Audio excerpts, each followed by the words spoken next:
This happened when I was just a 10-year-old newbie, the awkward 5th grader navigating the treacherous social jungle of a new elementary school. Making friends was tough, but luckily, I stumbled upon Dan, a fellow bike enthusiast from a different school. Then came Alex. He rang our doorbell one day, seeking me out for video games. Now, who could resist Grand Theft Auto San Andreas? So, I ventured to his house, a disheveled corner abode that looked like it hadn't seen a friendly mop in decades. The basement, our gaming haven, smelled like a pride of neglected cats had taken residence. Despite the red flags, we played, and for a moment, Alex seemed okay, but the warning signs started flashing. He clung to me a little too close, his visits became relentless, and the cherry on top, showing up at my house after I'd claimed sickness. Turns out, for my buddy Dan, Alex was a couple of years older and, well, a little bit off. One chilly September night, I woke to a surprise, my window wide open and a cool breeze wafting in. Then, a poke at my foot. A scream tore from my throat as I saw Alex, a nervous grin plastered on his face. Apparently, his parents were fighting, and he needed a cuddle buddy. Needless to say, I wasn't buying it. My parents confronted his parents, but it went south faster than a rogue shopping cart. Alex's mom, bless her heart, went full-on crazy mode, denying any wrongdoing. The police weren't an option, apparently, because Alex was just a kid. Ugh. So, the nightmare continued. More late-night window visits, this time with frantic knocking that morphed into a terrifying attempt to open the window. Fear became my constant companion. Finally, the climax. A shattering sound ripped through the night, my window, shattered. Panic surged through me as I saw Alex, a dark silhouette through the broken glass, climbing through the window. I bolted for my parents, leaving him to face the wrath of my dad. The aftermath? Alex's parents coughed up the window replacement fee, all to avoid the cops. I never saw him again, except for a fleeting glimpse or two from a safe distance in a passing car. Thankfully, they moved eventually, but the scars linger. What were his intentions? Was a simple sleepover a twisted fantasy? The answer chills me to the bone. Alex, the weird kid from the corner house, a constant reminder of the night a childhood encounter turned into a terrifying reminder that not everyone who rings your doorbell has good intentions. Picture this, a stressed-out junior year, juggling schoolwork and swimming, all while my family was fracturing. Dad and mom, on the outs. My older brother, off to college. Just me and my little brother, Reese, left. We were both brainy and athletic, cut from the same cloth. But the stress put a wedge between us, a chasm filled with short tempers and slammed doors. One bleak winter day, after a grueling swim practice, I trudged home, homework a dark cloud above my head. An essay for an advanced class, a topic I couldn't care less about, hedonism and the picture of Dorian Gray. Ugh, my dad must have been at the pool with Reese for his club practice. I tossed my swim bag aside, grabbed a handful of cheesy comfort food, and headed to my basement sanctuary, my office, untouched since my dad stopped working from home. Fluorescent lights flickered on in the unfinished basement, the only finished space my office.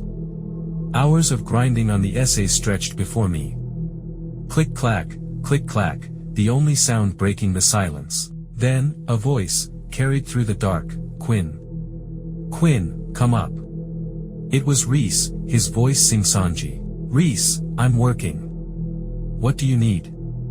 I yelled back. We were brothers, masters of the house-shouting technique. But a beat of silence followed, a beat that felt too long. No response. I tried to focus on the essay, but the tension in the house was like a live wire. Family drama, a ticking time bomb. Giving in, I decided to check on him. Racing up the stairs, I barked again, Reese, what's up? I'm swamped. The house wore a deserted look, no shoes, no backpack, no sign of his usual after-practice routine. Just silence and a growing knot of unease in my stomach. The only reason Dad wouldn't be home was to pick Reese up. Relieved, I turned back for the basement when a blood-curdling call pierced the air. "Quinn. Quinn, come up." Every hair on my body stood on end. He had to be at practice. If he needed me, he wouldn't be calling from upstairs. Panic clawed at my throat. Climbing the stairs in a daze, I called out again, "Reese, what's going on? Are you okay?" Nothing. Just an unnerving silence. Logic battled with fear. There was no reason to believe anyone was there. Then, a whisper, soft but clear, "Quinn, Quinn, come up." My breath hitched. This wasn't a prank, no goofy sing-song this time. Fear paralyzed me. My mind raced through scenarios, a break-in, a cruel prank, something sinister. But it had to be Reese. Maybe helping him would bridge the gap between us. Taking a deep breath, I started up the stairs, heart hammering against my ribs. Just as I reached the landing, the garage door buzzed to life. Relief washed over me. Dad's car. My brother safe. I raced downstairs, peered out the window. There they were, Dad and Reese, getting out of the car. Legs wobbly, I stumbled into the hallway, bracing myself for their arrival. Then, a wave of terror hit me so strong, I collapsed to the floor, tears streaming down my face. They weren't alone. An empty space loomed in the passenger seat, a silent scream echoing in the night. This happened when I was just 8 years old, the youngest of 3 with a 10-year gap between me and my siblings. One night, I jolted awake to a commotion downstairs, my parents' voices raised and frantic. 8-year-old me, ever the cautious soul, cracked open my door a sliver, catching snippets of their hushed panic. Climbing out of bed, I padded to the stairs, heart hammering a frantic rhythm against my ribs. "Mom. Dad."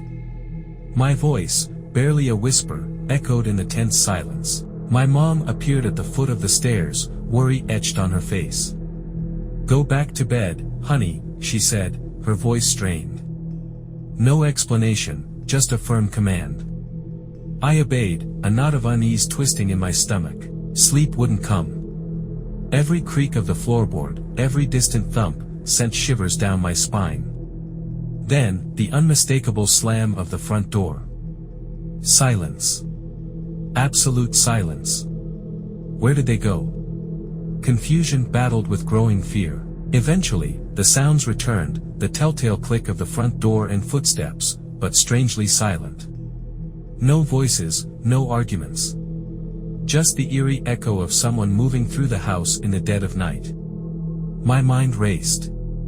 Was it my older brother, Chris?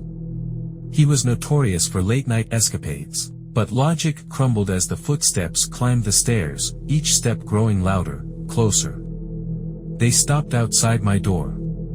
A slow creak, and it opened a sliver. Panic seized me, but I froze, eyes squeezed shut against the unknown. In the darkness, a shadowy figure loomed in the doorway. "Chris. Mom. Dad." I whispered, desperation lacing my voice. No answer. Just the slow, deliberate closing of the door, plunging me back into an abyss of fear. Curiosity, a dangerous companion at this point, gnawed at me. Ignoring the knot of fear in my stomach, I tiptoed down the stairs, my bare feet silent against the cold floor. Reaching the kitchen doorway, I froze. A tall figure stood motionless, bathed in the faint moonlight streaming through the window. "Dad?" I ventured, voice barely audible. A deep, guttural voice sent shivers down my spine. "Go back upstairs." It wasn't my dad. Terror propelled me back up the stairs, scrambling under the covers of my bed. The deep, menacing voice echoed in my head. An intruder.